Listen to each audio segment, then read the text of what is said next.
So let's talk now about curved coordinate systems. There's two main types of coordinate systems that are curved: cylindrical coordinates and spherical coordinates. So cylindrical coordinates are really just polar coordinates with the z-coordinate that's just kind of tacked on or added on to the extra coordinates. And so in particular, we're going to describe the point P as, well, it can be x, y, z in Cartesian coordinates. Well, in cylindrical coordinates, we describe that by s, phi, and z. Well, these are determined in the following way. You can drop the point P down to the xy plane. The angle phi is the angle from the x-axis. S is the distance from the origin along the xy plane.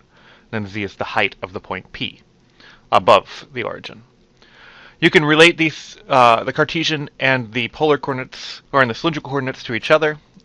X and y are just as in polar coordinates. Z is just z. It really is just the same. Here's another way of looking at it. So cylindrical coordinates are, of course, things with cylindrical symmetry. And so as you change the z coordinate, you move up and down the cylinder. As you change the phi coordinate, you move around the cylinder, staying at some fixed distance from the center. And the s coordinate tells you how far you are from the center in the xy plane, or the size of the cylinder. Okay. So another way of describing, or an important thing when you're thinking about cylindrical coordinates, is the direction of unit vectors. So the z hat direction is, as before, always straight up. But we can also define two new unit vectors called s hat and phi hat.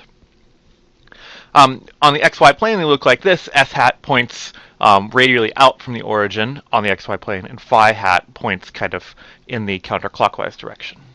You can relate these to the usual Cartesian unit vectors in the following way. Again, just using polar coordinates, you could have done this in polar coordinates, and then just add the z direction on top of it. And these unit vectors have particular meanings. So s hat means, well, it points in the direction that the s coordinate is increasing. That's what we mean by s hat. Now, that depends on the point P, because the direction that s will increase depends on where you are around the origin. Similarly, phi hat points in the direction of an increasing phi angle. And again, that depends on the point P that you're at. That phi hat might point in slightly different directions, depending on where you're at. Z hat, of course, points in the usual up direction in the z direction. So now let's talk about the other set of coordinate systems, curved coordinates, spherical coordinates.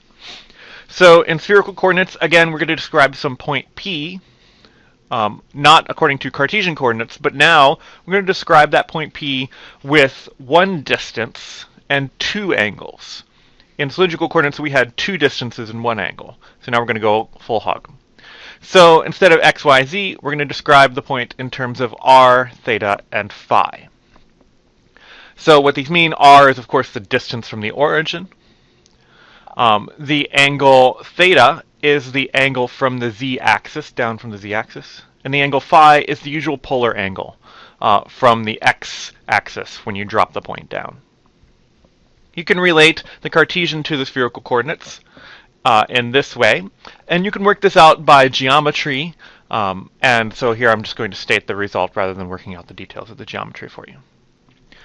So again, let's look at an example of this in terms of some kind of graphic. So spherical coordinates, of course, have spherical symmetry.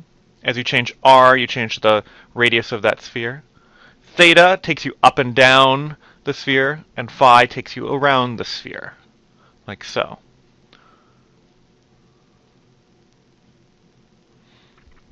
Again, theta takes you up and down. Phi will kind of move you around at some fixed circle. And so if you think about that, it's actually a set of coordinates that we know of already.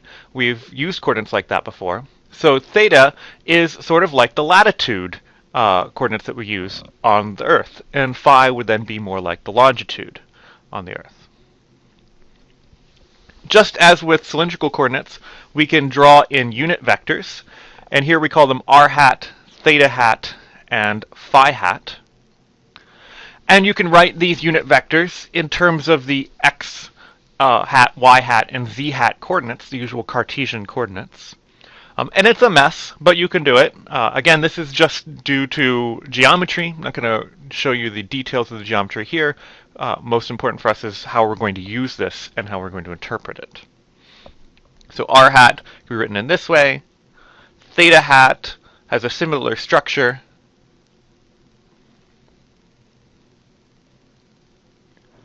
And then phi hat is actually just the same as in cylindrical coordinates and in polar coordinates. And again, notice that these vectors point in different directions depending on where you are, depending on the point P that you choose. And the meanings are similar to with cylindrical coordinates. So r hat points in the direction that r is increasing. Theta hat will point in the direction that theta is increasing. And so for us, that actually, if you see the diagram, it points down-ish from the z-axis, because theta increases down from the z-axis. And then phi hat, again, points in the direction that phi is increasing. And again, that depends on the point P that you're at. So these are some examples of curved coordinate systems, the cylindrical coordinates and spherical coordinates, that are useful for analyzing problems.